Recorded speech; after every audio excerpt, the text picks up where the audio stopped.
That's a really good question, because once you have more than one child, of course, you're going to have conflict.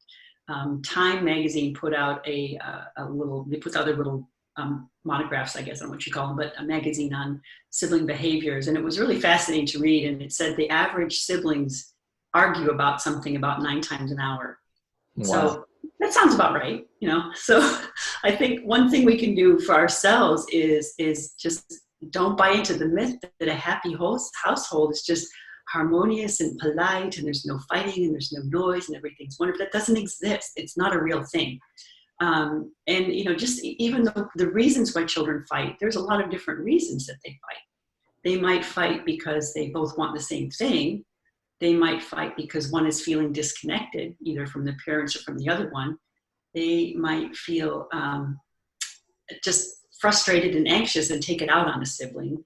They may be bored and just like to poke the bear to see what happens. I mean, there's so many different reasons why kids will fight. And as a parent, you never know what went on before you got to the room. I mean, you just don't know what was happening. I've heard so many stories of younger siblings, like for sport, like triggering their bigger siblings and the bigger sibling blowing up, and then it's the bigger sibling's fault. Right. Oh, yeah. We have no idea what happened before we came in. So in terms I remember that there was a comedian who said, you know, parents are not interested in justice. They just want quiet. That is so true. That resonates a lot with me. So the thing is to recognize that it takes 2 people to fight. And no matter who started or what happened last time, you know, they're in the same boat. I have children that are fighting. So helping children to resolve their conflicts is not really possible to do if it's in an all-out war. You know, that everybody has to calm down.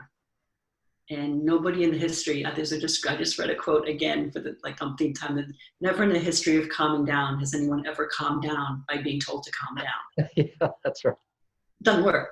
So, you know, that takes us kind of just a little segue into a different section, which of understanding knowledge is that the way our brains work.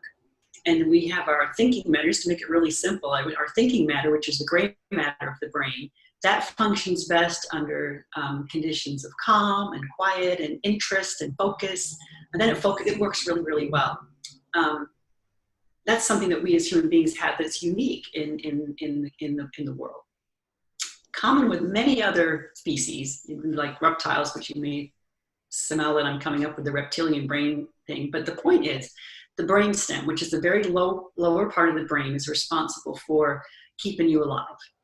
So it's responsible for your breathing, for your heart rate, and for particularly your fight or flight, which is basically a very primitive response to danger, in which your body responds, the alarm goes off, your body is flooded with stress hormones such as cortisol and epinephrine.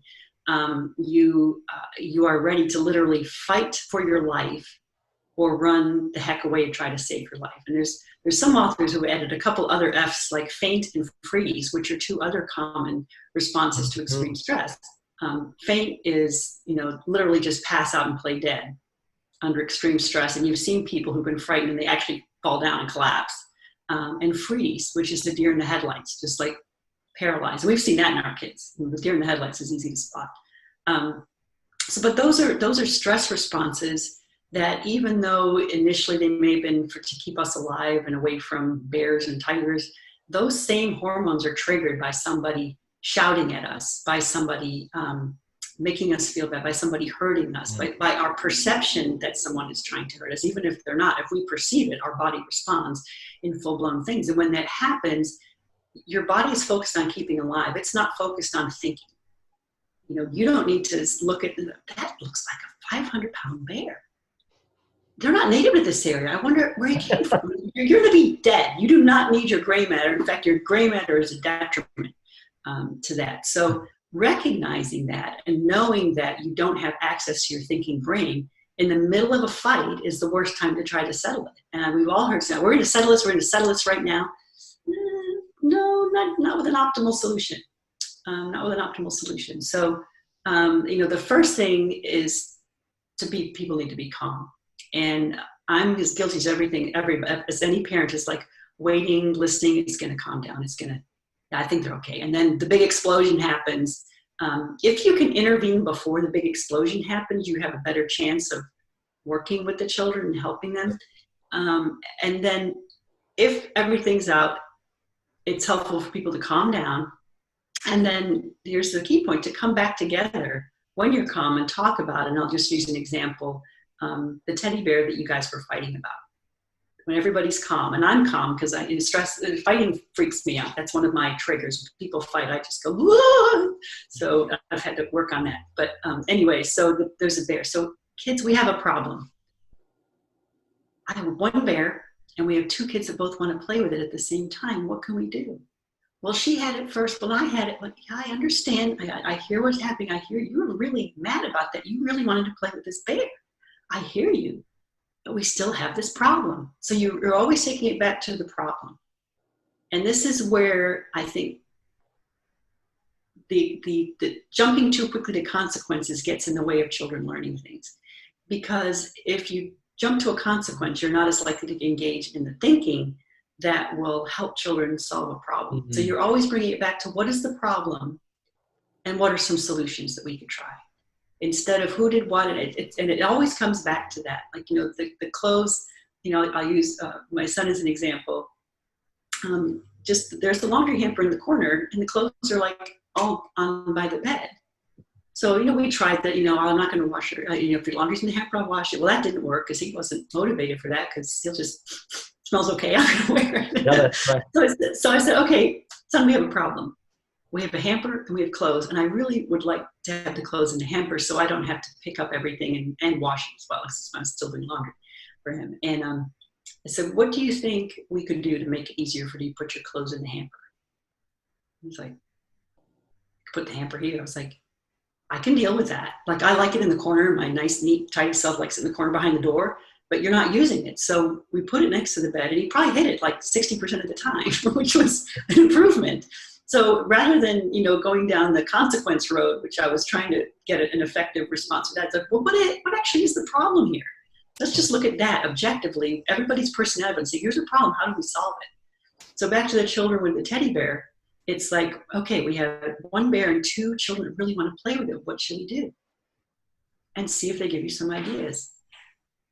I could play with it first. You could play with it first. I could play with it. You could play with it first. So, because if there's ideas, we could both play with it first. What else could we do? You could buy us another one. But that's an idea. Mm. So when I said, even just a little segue here, when I said you could buy us another one, here's our typical response. I'm not buying another bear for you. Is that helping? That's an idea. I don't like it. I'm not going to do that. That's an idea. So it's on the table and they feel empowered. Again, it just goes back to that power thing. They're empowered to put their ideas on the table and have them heard. So we could cut the bear in half. We could cut the bear in half. There's another idea. We could take turns. Now, I think that's something we could both get behind. Let's see what we can do about that. So then you go through the process of, let's get the timer that you used to use for timeout. You can get that timer and teach them how to set it. And, just that doesn't matter if it's for 30 seconds, 5 minutes, 2 minutes, but they agree on a time and you teach them how to set the timer and they take turns.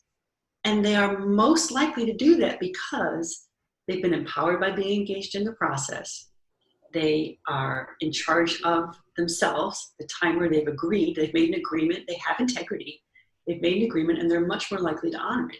So, you put that all together and you're teaching children tools that they can use in every relationship, in every situation as they grow throughout their life. And children as young as 3, 4, and 5 can learn this. I've seen it. It's pretty amazing.